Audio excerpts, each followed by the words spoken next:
I'm grateful to be with these faith leaders and for all that was shared. I must admit that I'm standing in a moment right now that has exceeded my expectations and was not one of the chapters in the library of my imaginations. Standing in a moment when we consider the world that is around us and the world that we stand within.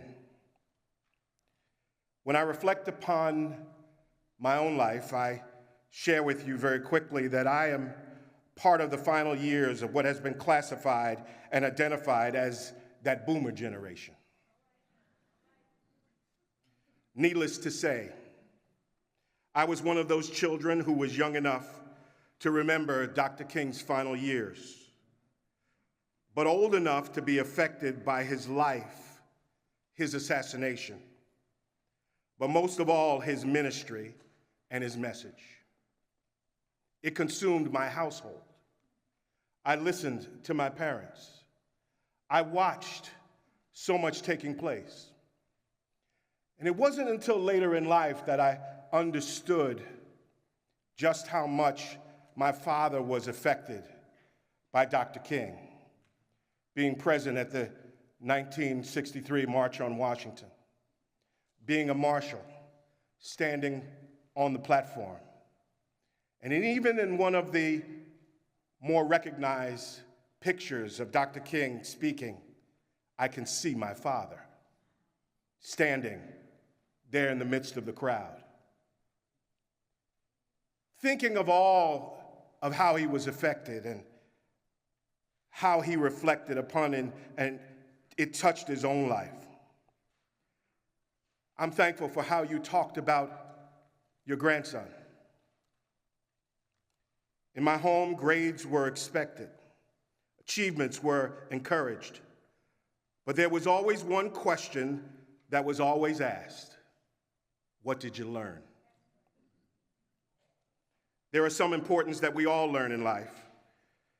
And when we think of those lessons, some lessons we learn in moments of comfort, and there are other moments, perhaps, where we learn lessons, and we learn them through pain, through failure, or sacrifice. And we promise ourselves that we will never forget that lesson. Yet time, comfort, or convenience cause us to drift. The lessons fade. The urgency softens. And eventually we find ourselves repeating what we vowed to never do again. Think of the moment that we find ourselves in. That raises a question worthy of this moment in this gathering. Did we just hear Dr. King, or did we learn any lessons from Dr. King?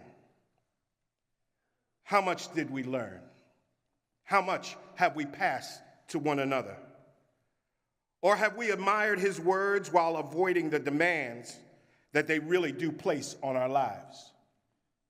I stand here on this evening as Dr. King's significance rests not only in what he achieved historically, but in who he was spiritually.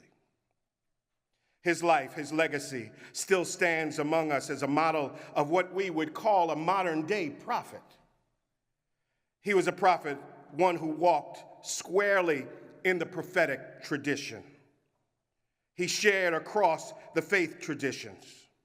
He carried and brought forward not just a prophetic voice, but prophetic action that speaks truth to power, confronts injustice, and a powerful presence that called humanity back to its moral heart and to their beliefs.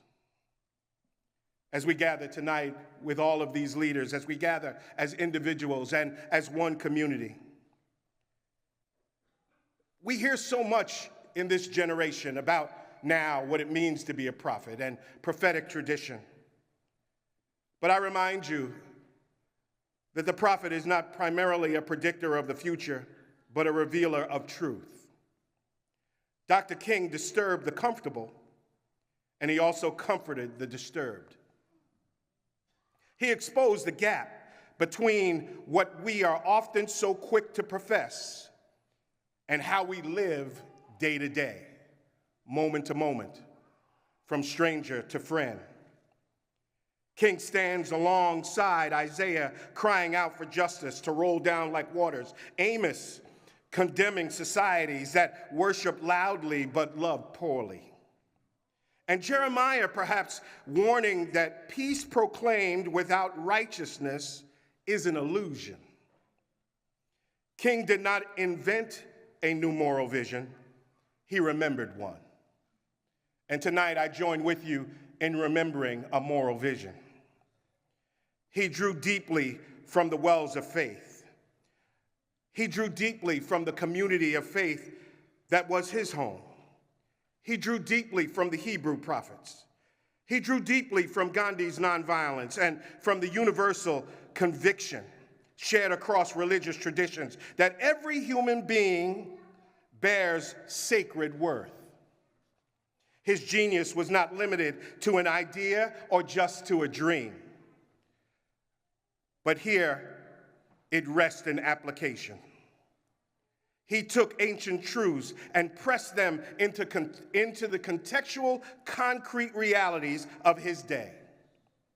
He pressed truth into segregation. He pressed truth into poverty, into war, and into racial terror that still we're talking about today. His prophetic clarity is powerfully articulated and was on that day when we think about, and we've heard so much in the last day or two about the Nobel Prize. And I had to go back and take one more look. That when I thought of his Nobel Prize lecture and acceptance speech, he said, and he stated very clearly, that we have produced machines that think and instruments that peer into the unfathomable ranges of interstellar space. We have built gigantic bridges that span the seas and gargantuan buildings that kiss the skies. Our airplanes and spaceships have dwarfed distance. They've placed time in chains and carved highways through the stratosphere. We have learned how to fly, as he went on, in the air like birds and swim the sea like fish. But what touches me tonight is that he said even then, in spite of all of these spectacular strides, something basic is missing. We have not learned the simple art of living together as brothers, and I add sisters. In one prophetic stroke, King diagnosed a spiritual illness that still plagues us. His challenge was never confined to one religion, to one nation, or one generation. He was calling humanity to maturity. And maybe being together tonight, we might grow up a little. Maybe tonight we might stretch a little bit further. Maybe by sitting next to neighbor, talking to stranger, by loving one another, we might stand a little bit taller, become a little bit better, strive a little further, and make a change in the world in which we live. Here, Dr. Martin Luther King understood, and he said that here, technological progress without moral progress is not advancement, it's danger. Knowledge, I tell you, without wisdom magnifies harm. And power without love corrodes our soul. King's words ask us today whether our prayers lead us to compassion, whether our worship leads us to justice, and whether our belief leads us to courage. Yet for all of his moral urgency, for all that I've shared with you on tonight, I do want to remind you before I take my seat that King was not a prophet of despair. His ultimate vision was not condemnation, but beloved community.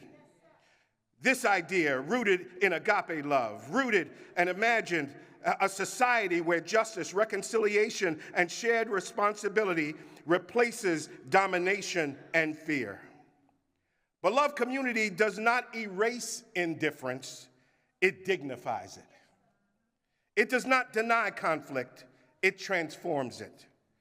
It insists that our lives are bound together and that none of us can be whole while others are excluded.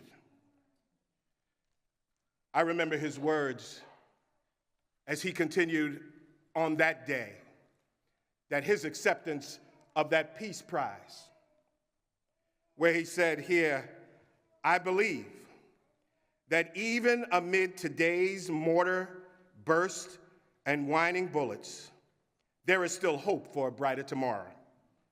He said, I believe that wounded justice, lying prostrate on the blood-flowing streets of our nations, can be lifted from the dust of shame to reign supreme among the children of men. He said, I have the audacity to believe that peoples everywhere can have 3 meals a day for their bodies, education and culture for their minds, and dignity and equality and freedom for their spirits. He said, I believe that what self-centered man have torn down, men other-centered can build up. Tonight, there may be some self-centered folk who are calling the shots. But I believe there's some other-centered folk here tonight. Tonight, I'm blessed to be in an other-centered gathering because I'm here and because I'm spending time with you and because of you spending time with your neighbor and all of us in the presence of our Creator. Tonight, I stand touched by the Spirit of King and the Spirit of our Creator and say, I believe that a change is going to come. I believe that there's still hope in mankind. I believe that tomorrow will be a brighter day. I believe that we will walk hand in hand, and that as the choir said earlier, we shall overcome. Amen.